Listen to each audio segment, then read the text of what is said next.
So hello guys, नमस्ते, आशीष here. सो आप लोगों को जैसा पता है कि हमने एक सीरीज स्टार्ट की है एक्सपीरियंस टॉप करके, जिसमें यार टॉपर लोगों से हम बात करेंगे कि उन्होंने उनका प्रिपरेशन किस लेवल पे कर रखा था, नहीं तो उनकी जर्नी क्या रही। ठीक है,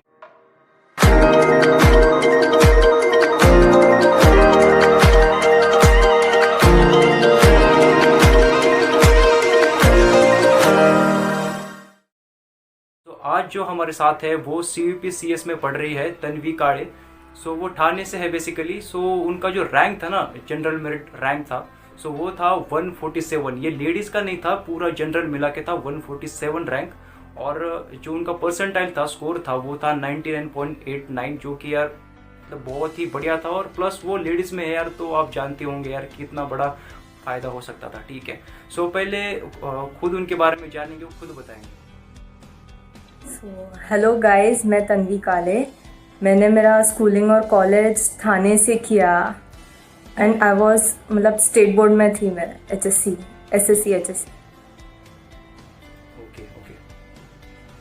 और जो आपका 12th का प्रिपरेशन होता है, मतलब 11 प्लस 12 का, मतलब अगर CET की आप प्रिपरेशन कर रहे हो, नहीं तो JEE के कर रहे हो, सो 11th और 12th का मिला के पोर्शन यहाँ पे पूछा जाता है। ठीक है, मतलब 20% और 80% ऐसा रेशो होता है उसका। सो वो आपने कहाँ से प्रिपरेशन किया था, मतलब किसी इंस्टीट्यूट से किया था, आपका कुछ जूनियर कॉलेज था, क्या था? मैंने विद्यालंकार इंस्टीट्यूट में थी मैं, पर वो JEE के लिए था। तो मेरा पहले JEE का प्लान था, पर बाद में मैंने CET का डिसाइड किया, तो CET का मोस्टली मैंने खुद से ही किया, स्टेट बोर्ड के बुक्स से। Okay cool. अच्छा, HSC बोर्ड के जो टेक्स्ट बुक है उससे? हाँ।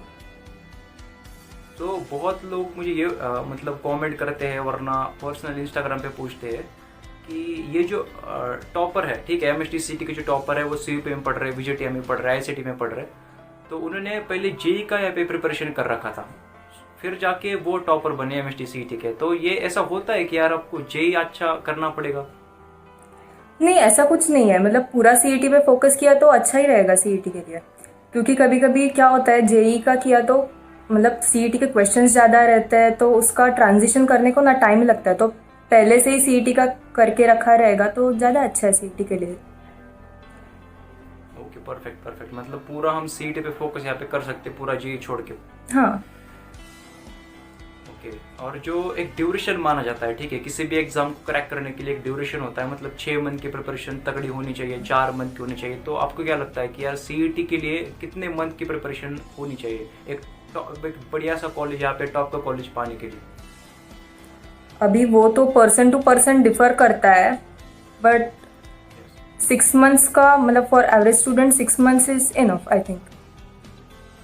ओके, मतलब आइडियली 6 मंथ अच्छे से तगड़ी प्रिपरेशन हो सकती है यहाँ पे। हाँ।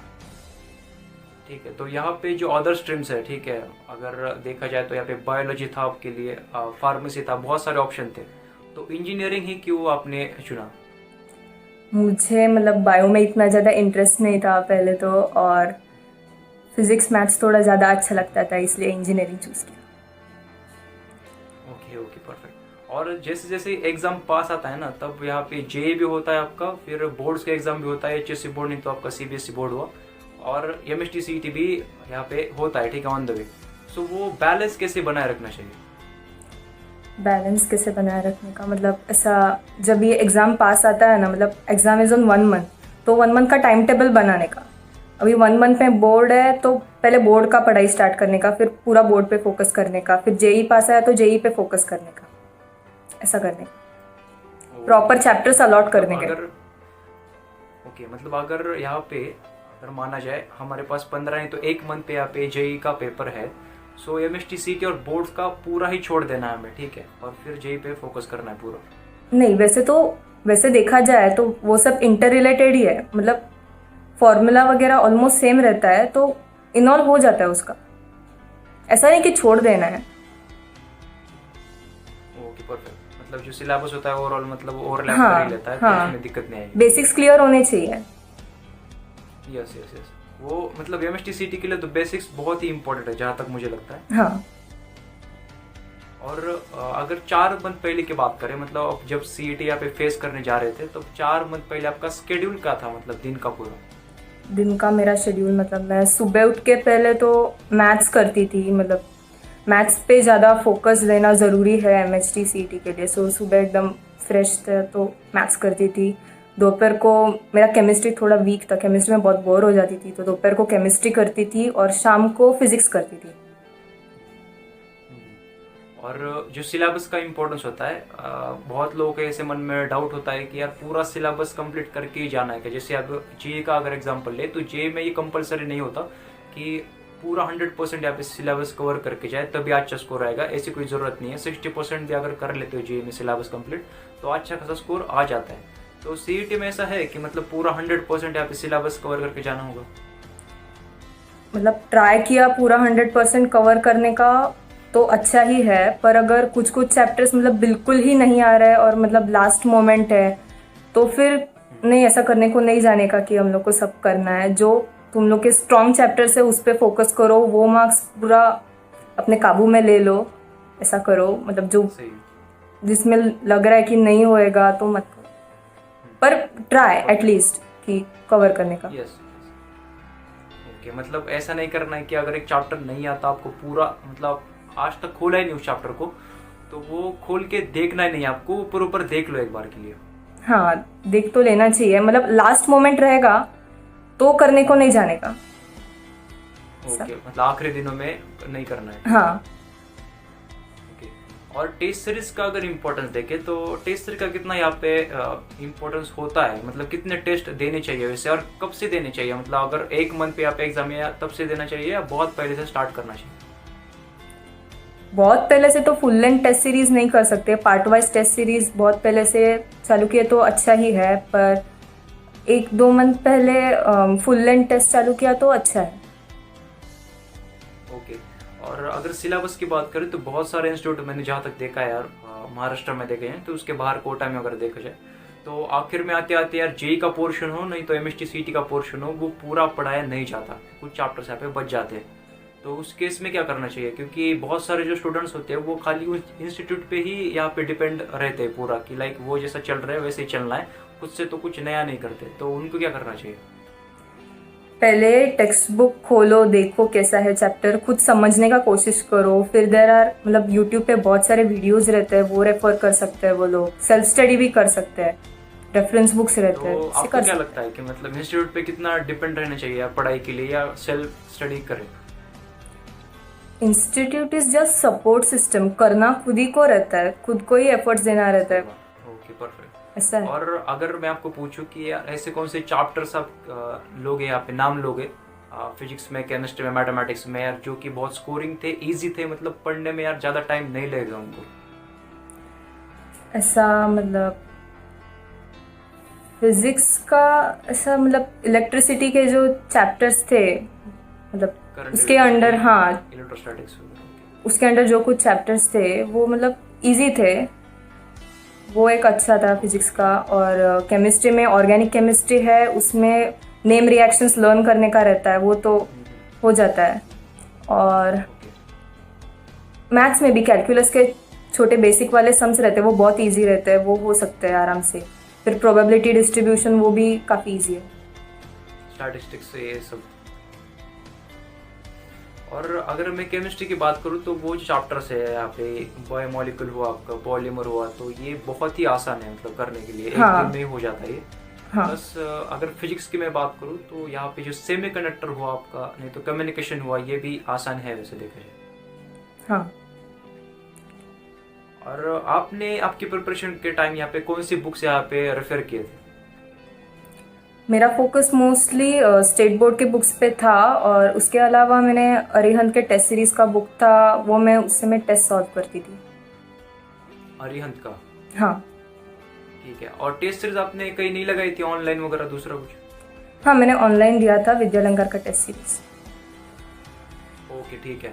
और अगर मैं बुक्स की बात करूँ तो मैं बहुत सारे वीडियोस में ऑलरेडी बोल चुका हूँ कि जो मैथमेटिक्स का स्पेशली यहाँ पे जो टेक्स्ट बुक है बोर्ड का, उसका तो बहुत ही इम्पोर्टेंस है, बहुत ही। तो आपको क्या लगता है उसका? हाँ, मतलब जो मैथ्स के टेक्स्ट बुक में सॉल्व्ड एग्जाम्पल्स रहते हैं ना, वो बहुत ही इम्पोर्टेंट है।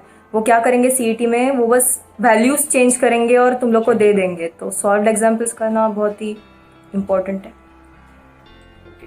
और ऐसा होता है ना कि यार सभी के लिए यहाँ पे फिजिक्स केमिस्ट्री मैथमेटिक्स यार इक्वली यहाँ पे तगड़े नहीं होते, ठीक है। कई बंदों को यार फिजिक्स यहाँ पे बहुत ही डिफिकल्ट जाता है तो वो कम ही पढ़ते हैं उनको। तो आपका कैसा सीन था, आपने कैसे यहाँ पे प्रिपरेशन करी थी यार फिजिक्स की, केमिस्ट्री की, मैथमेटिक्स की? मेरा बेसिकली केमिस्ट्री थोड़ा वीक था, तो इसलिए मैंने फिज़िक्स और मैथ्स पे थोड़ा ज़्यादा फोकस किया। मैथ्स का तो वेटेज ज़्यादा रहता है, तो मैथ्स पे ज़्यादा फोकस करना ही चाहिए। 50%, पूरा 50%। हाँ, तो वही ऐसा है मतलब ना दो कि सब्जेक्ट तो स्ट्रॉन्ग रखो अपना, ऐसा।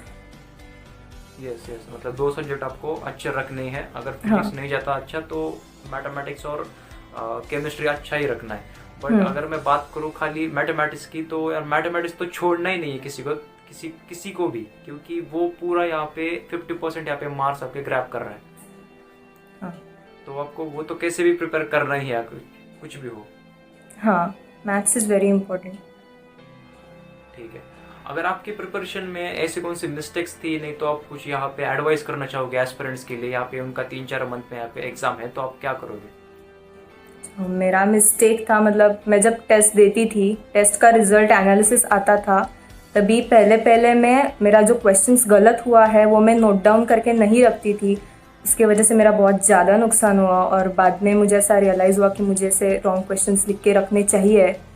तो फिर मैंने लिखने को स्टार्ट किया, और मतलब चेंज हुआ मेरा परफॉर्मेंस बाद में। वही वही, मतलब बहुत बार होता है ऐसा कि जो टेस्ट में आपसे नहीं बने ना क्वेश्चन, वही आ जाते हैं, वैसे सिमिलर टाइप के क्वेश्चन मिल जाते हैं फाइनल एग्जाम में। हाँ। तो वही मतलब एग्जाम देने के बाद यहाँ पे एनालिसिस करना बहुत ज़रूरी है। यहाँ पे मिस्टेक्स के बारे में, मतलब प्रिपरेशन में आपने ऐसा कुछ कर रखा था कि लाइक आपको लगा कि यार ये करना चाहिए था, ये एक एडिशनल चीज़ आपको करनी चाहिए थी दिन में? दिन में मतलब ऐसा रिलैक्सेशन के लिए मैं थोड़ा बहुत स्पोर्ट्स करती थी, बैडमिंटन खेलती थी, सॉन्ग सुनती थी। और ये जो टाइम का बहुत ही एक डाउट होता है कि किस टाइम पे पढ़े, ठीक है। बहुत लोग यार लेट नाइट स्टडी करते हैं, नहीं तो सुबह उठ के करते हैं। तो आपका क्या सीन था, आपको क्या लगता है वैसे? मतलब basically I am a morning person, so मैं जल्दी उठ के पढ़ती थी। ओके। तो अभी अभी क्या सीन है आपका, मतलब अभी इंजीनियर में हो आप, तो लेट नाइट तो रहना ही पड़ता है। नहीं, मैंने अभी तक लेट नाइट स्टार्ट नहीं किया है। Okay okay okay okay. और जो ब्रेक्स होते हैं ना प्रिपरेशन के टाइम, हम ब्रेक्स लेते हैं यहाँ पे 45 मिनट्स का, आप बोले नहीं तो 1 घंटे का, 2 घंटे का, तो उस टाइम में क्या करना चाहिए, आपको क्या लगता है? उस टाइम में रिलैक्स करो, अभी बाद में क्या करना है उसका अच्छे से मन में प्लान करके रखो। कुछ स्ट्रेस मत लो, थोड़ा रिलैक्स एनर्जी गेन करो, और फिर वो 15 मिनट बाद एकदम जोश में पढ़ने लगो। ओके। और यहाँ पे अगर मई में एग्ज़ाम है ऐसा समझे हम, ठीक है, यहाँ से अभी टेंटेटिव डेट जो है MHTCT की वो है मई की। तो यहाँ से आपके पास यहाँ पे 3 मंथ बचते हैं, ठीक है। यहाँ पे मार्च, अप्रैल और फिर मई तो आ ही जाता है कैसे भी करके। अगर मिड में भी मई के एग्जाम बोले तो आपके पास 2.5 महीना 3 महीना है। तो आपकी क्या मतलब यहाँ पे सिचुएशन थी कि आप 3 महीना पहले, नहीं तो 2.5 महीना पहले आप क्या कर रहे थे वैसे? 2.5 महीने पहले मैंने ऐसा मतलब केमिस्ट्री के नेम रिएक्शंस वाले ऐसे नोट्स के शीट्स बना के रखे थे, वो फिर से ऐसा रिवाइज करती थी मैं। मैथ्स के इंटीग्रेशन के फॉर्मूलाज करती थी, फिजिक्स के फॉर्मूलाज, ऐसा सब करती थी मैं। Okay okay, perfect. और ऐसा बोला जाए कि जो टेस्ट सीरीज का लेवल होता है ना आपके, आप जब टेस्ट सीरीज देते हो MHTCT के, उससे कितना आसान पेपर आपको फाइनल एग्जाम में मिल जाता है? फाइनल एग्जाम का पेपर तो ऑफ कोर्स इजी रहता है टेस्ट सीरीज के पेपर से। और जो आपका, अगर मैं बोलूँ, एक यहाँ पे इंटरेस्टिंग क्वेश्चन है, आपके जो फ्यूचर प्लान है आगे, मतलब आप आगे क्या सोच रहे हो करना? आगे तो I would like to study further. Okay, further studies में इंटरेस्टेड हो आप वैसे, मतलब हाँ। क्या फर्दर स्टडीज में इंटरेस्ट रखते हो आप? M.Tech, PhD, मतलब एग्जैक्टली? अभी तो मुझे B.Tech M.Tech ऐसा कुछ तो करना है, मतलब श्योर नहीं हूँ मैं, पर जस्ट ट्राई करूँगी। Okay, cool cool cool. So मैं ऑल द बेस्ट बोलना चाहूँगा आपके आगे की जर्नी के लिए। So thank you. होपफुली आपको यार मज़ा आया होगा। यस, बहुत एंजॉय किया मैंने। सो आखिरी में कुछ बोलना चाहोगे आप स्टूडेंट्स के लिए? हाँ, ओके, सो मतलब जब एग्ज़ाम्स पास में आता है तभी please please take care of your health. ऐसा मत करो कि रात भर तुम लोग पढ़ाई करते बैठे और दूसरे दिन तुम लोग को बिल्कुल एनर्जी नहीं है, तबीयत ख़राब हो रही है, ऐसा नहीं होना चाहिए। Please focus on your health का अच्छे से बैलेंस रखो और साथ साथ में पढ़ाई भी एकदम जोश में करो। All the best. Okay, thank you. और जो एक मैं बात यहाँ पे ऐड करना चाहूँगा कि जो लेट नाइट के जो स्टूडेंट होते हैं, लेट नाइट यहाँ पे स्टडी करते हैं, तो जब MSTCT 8 दिनों पे होता है तो उनको यार ये एक आदत उनकी बदलनी ज़रूरी है उस टाइम पे, कि लाइक वो सुबह जल्दी उठे उस टाइम पे। हाँ, उसके वजह से बहुत मतलब प्रॉब्लम हो सकता है। दूसरे दिन अच्छे से फोकस नहीं होता। मतलब मैंने भी पहले ट्राई किया था स्टार्टिंग में, पर नहीं, मेरे लिए तो वर्कआउट नहीं हुआ। जगना है तो थोड़ा टाइम जगो, पर बाद में टेक रेस्ट, प्रॉपर रेस्ट, मतलब 7 घंटा तो सो जाओ दिन में। Okay, perfect. Okay, thank you so much.